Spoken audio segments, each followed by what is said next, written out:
Welcome to Dark Feed, where once you find the feed, it finds you. You don't expect to vanish on vacation. Not in broad daylight. Not in front of witnesses. Not after you've booked your flight home. But that's exactly what happened to Lars Mittank, a 28-year-old German man.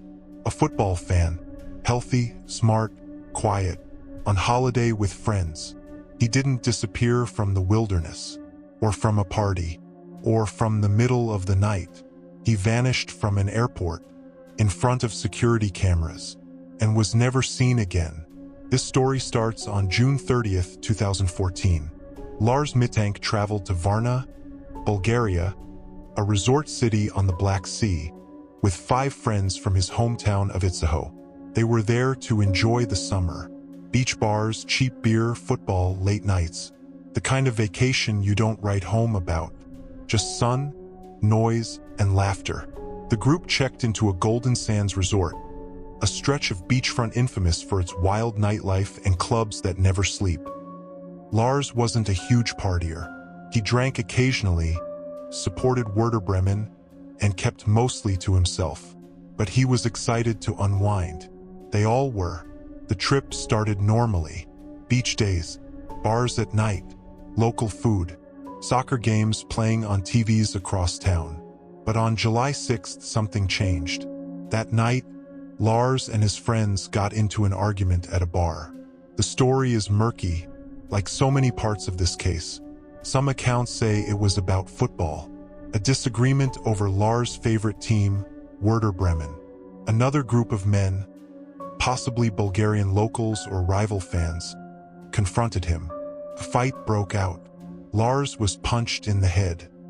He didn't appear severely injured at the time, but he told his friends later that he felt off. He said his left ear hurt. He complained about hearing loss and pressure. The next morning, he went to a local clinic. The doctor diagnosed him with a ruptured eardrum and advised against flying. Air pressure could cause extreme pain or further damage. He prescribed an antibiotic called ceftriaxone, a common but strong medication. The rest of the group's trip was over. Their return flight was scheduled for July 7th. Lars told them to go ahead without him. He'd stay behind and fly later, once he was cleared. It seemed like a small inconvenience. No one thought much of it. They hugged him goodbye. That was the last time any of them saw Lars Mittank. With his friends gone, Lars checked out of the resort and moved to a cheaper hotel called the Hotel Color. A small, no-frills building located in a more residential area of Varna. Not far from the airport, but far from the beach bars. It was supposed to be a place to rest, wait for his flight, heal. But something wasn't right. Lars called his mother that night. He whispered into the phone. He said he was being followed, that he was in danger, that he didn't feel safe. He said he was hiding, that men were after him, that he needed help. His voice was quiet, tense, almost breathless. He begged her, "Cancel my credit cards. Block my phone. They're coming." But when she asked who was coming, he didn't say. When she asked why, silence. She could hear him breathing, then hanging up. She called back over and over. Eventually, he answered again. He sounded paranoid, said he'd seen people watching him from cars, lurking near the hotel. He refused to go outside. He wouldn't eat. He barely slept. His mother suggested going to the police. Lars refused. He said he didn't trust them. He didn't trust anyone. And then, at one point, he asked her, "What is ceftriaxone?" The antibiotic. He wanted to know what it did, whether it could mess with your head. She was confused. She tried to calm him down, tried to get him to rest. She even arranged a doctor's appointment at the airport medical office for the next day, July 8th, to get him cleared for travel. And Lars agreed. He said he'd go. The next morning, he checked out of Hotel Color, took a cab to Varna Airport. Everything looked normal. Security footage shows Lars arriving at the terminal around 5:55 a.m. He's wearing a yellow t-shirt, khaki shorts, carrying a small black backpack. There are no signs of distress. No one is following him. He calmly enters the building, walks to the airport clinic. Inside, a doctor begins examining him. Then something happens. A construction worker enters the clinic. He's not there for Lars. He's unrelated. But Lars sees him, and something snaps. Without warning, Lars jumps to his feet, mutters something about not wanting to die, and runs out of the exam room. He bolts down the hallway, leaves his backpack, wallet, passport, and phone behind. The clinic staff call after him, but he's already gone. Security cameras capture what happens next. Lars sprints through the airport terminal, then out the doors, across the parking lot, into a field, and into the forest that borders the airport. He disappears behind the trees, and is never seen again. To this day, no trace of Lars Mittank has ever been found. No body, no belongings, no confirmed sightings, just those final, frantic seconds of footage. A man running for his life from something only he could see. Was he hallucinating? Was he being followed? Was it the antibiotic? Was it psychosis? Was it paranoia? Or was it justified? No one knows. The footage was shared online. Millions watched it, analyzed it. Some believe Lars experienced a mental health crisis, possibly triggered by head trauma or a rare side effect of the antibiotics. Others believe he was genuinely being targeted, that the men from the bar fight never left, or that he saw something he shouldn't have, that he got involved with something darker. Some even claim organ trafficking or corrupt police involvement or Eastern European syndicates.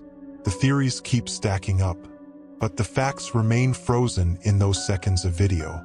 A man running, looking over his shoulder, without money, without ID, without reason, into the forest, into nothing. Lars Mittank was never supposed to stay at Hotel Color. It wasn't part of the plan. It was small, cheap, far from the beach, tucked in a quiet part of Varna. But when his friends flew home and Lars was told he couldn't board a plane because of his ruptured eardrum, he needed somewhere to stay, just for the night. One night, he picked room 305, and that's where the story fractures.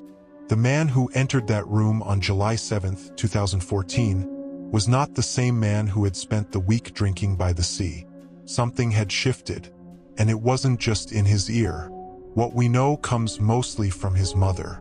She spoke to him throughout that day, and what she described didn't sound like a vacation hangover. It sounded like a descent into fear. At first, she thought he was anxious about being alone in a foreign country. But the way he spoke, "I don't feel safe. People are following me. I can hear them outside." She asked, "Who?" He couldn't explain. He kept lowering his voice, as if someone might be listening. Kept asking if she had canceled his bank cards, blocked his SIM, turned off tracking. He was whispering, sometimes not speaking at all, just breathing on the line. Then he hung up. She tried calling back. He didn't answer at first. When he finally did, he said he was hiding. From who? Again, no name. He said he saw a group of men in black clothing, standing near the hotel. He thought they were watching his window, that one of them had followed him earlier from a pharmacy. He wouldn't leave the room, wouldn't eat, wouldn't even order food, just silence and stillness. And then, he asked about the antibiotic, ceftriaxone. He told his mom, "I think the doctor gave me something bad. It's messing with my head." She didn't know what to say. She Googled the name. It's a powerful antibiotic, usually injected, used to treat bacterial infections. Side effects? Rarely it can cause hallucinations, paranoia, seizures, confusion. But only in extreme cases, only with certain combinations, only in very rare conditions. She wasn't sure what to believe. Was he having a reaction? Was it his ear injury, a delayed concussion? Or was it something else? Someone real? Around midnight, Lars called again. This time he sounded different, clearer. He told his mother he'd be going to the airport clinic in the morning. "I'll see the doctor, then I'll fly home." She asked if he was sure. He said yes. For the first time all day, he sounded certain. It was the last time they spoke. July 8, 2014. At 5:55 a.m., Lars entered Varna Airport. Security footage shows him dressed casually. Yellow t-shirt, khaki shorts, a backpack. He doesn't appear panicked. He isn't being chased. He walks calmly into the terminal, heads for the airport clinic. There's no camera in the exam room. We only know what the airport doctor later reported. He said Lars appeared tense, but normal. No signs of physical trauma beyond the ruptured eardrum. Then a construction worker walked in. Unrelated, coincidental, there to fix a ceiling light. But Lars saw him, and something snapped. He jumped to his feet, muttered something about not wanting to die, and ran. He didn't stop to grab his things. Left his wallet, phone, backpack, ID, all of it behind. Sprinted through the terminal, exited the building, crossed the parking lot, dove through a fence, and ran into the forest that borders the airport. That's where the cameras lose him. He was never seen again. Back at the airport, no one understood what had just happened. The clinic staff thought he might return, that he had panicked, that he'd come back to get his things. But hours passed, then days. No Lars. No contact, no phone calls, no withdrawals on his bank card, no phone pings. No sightings. His mother flew to Varna, filed a police report, distributed flyers. Bulgarian police searched the woods. Used dogs, drones, volunteers. Nothing. The theories began immediately. Theory 1. Paranoia and psychosis. That Lars suffered a sudden mental break. Maybe triggered by the head injury, the antibiotic, isolation, genetic predisposition. His behavior matched elements of acute psychosis. Paranoia. Belief he was being followed, refusal to eat, whispering, sudden flight. But even in psychotic breaks, people usually surface. Wandering, found, hospitalized. Lars didn't. Theory 2, foul play, that someone really was following him. Maybe the men from the bar fight never forgot. Maybe they were local criminals. Maybe he got into trouble after the fight. Maybe he saw something he shouldn't have. A corrupt doctor? A mistaken identity? A setup? Something scared him. And if it wasn't just in his head, that's even worse. Theory 3, trafficking. It's rare, but not unheard of. Some online sleuths claim Lars was targeted for organ trafficking, or forced labor, or something darker. That his fear wasn't irrational, it was instinct. That he ran because he realized he was marked. The antibiotic could have been a sedative. The clinic a trap. The construction worker the final trigger. But this theory, like the rest, has no evidence. Only absence. The Varna woods were searched thoroughly. There's little wildlife. No cliffs. No bodies of water large enough to hide a body forever. So where did he go? That's what makes this case different. Most missing person stories have one of three endings: a discovery, a confession, or a credible theory. This has none. Just a man vanishing into daylight, on camera, from a safe location, without explanation. No drugs in his system, no trace of injury, no plan to run, no reason to disappear. Unless that was the reason all along. His mother still waits. She's never given up. She believes Lars may still be alive. Somewhere. Held. Lost. Amnesiac. Or in hiding. She keeps a photo updated every year. Watches online forums. Chases every rumor. But nothing has brought him home. Lars Mittank didn't vanish from a club, or a road, or a dark alley. He disappeared from an airport. A place of order, security, surveillance. And he did it like he was running from death. The last confirmed image of Lars Mittank is blurry and terrifying. captured by a fixed airport security camera. Early morning, July 8, 2014. Varna Airport, Bulgaria. He's running, full speed, through a parking lot, looking over his shoulder. He has no bags, No wallet. No passport. no phone, and it turns out no destination, just pure panic. And then he's gone. It's one of the most disturbing real-life disappearances ever captured on video, because it feels like a horror movie, not in what it shows but what it doesn't. We don't see what scared him. We don't hear a voice. There's no attacker, No chase. just a man fleeing something we can't see, and we never will. Online, the clip exploded. Thousands of true crime channels, millions of views, subreddits dissecting every frame, videos titled, "What did Lars see? Gone in broad daylight. The most terrifying airport disappearance." Theories piled up, and so did the questions. Let's break down what we know. Lars arrived at the airport just before 6 a.m. He calmly walked into the terminal, visited the airport doctor for a final checkup to be cleared for his return flight. He had a ruptured eardrum, which made flying dangerous but manageable. During the exam, a construction worker, described as tall in dark overalls, entered the room. He was there to fix something, unrelated to Lars, completely ordinary. But when Lars saw him, he stood up, muttered something like, "I don't want to die here," and ran. He burst out of the clinic. Surveillance cameras caught him, sprinting through the departure terminal, shoving open the doors, crossing the parking lot, leaping over a short metal fence, vanishing into the brush behind the airport. The time between his arrival and disappearance? Minutes. And since that moment, nothing. The search was fast, intense, exhaustive. The surrounding forest and field were combed by Bulgarian police, search and rescue teams, volunteers, dogs, drones. No body, No torn clothing.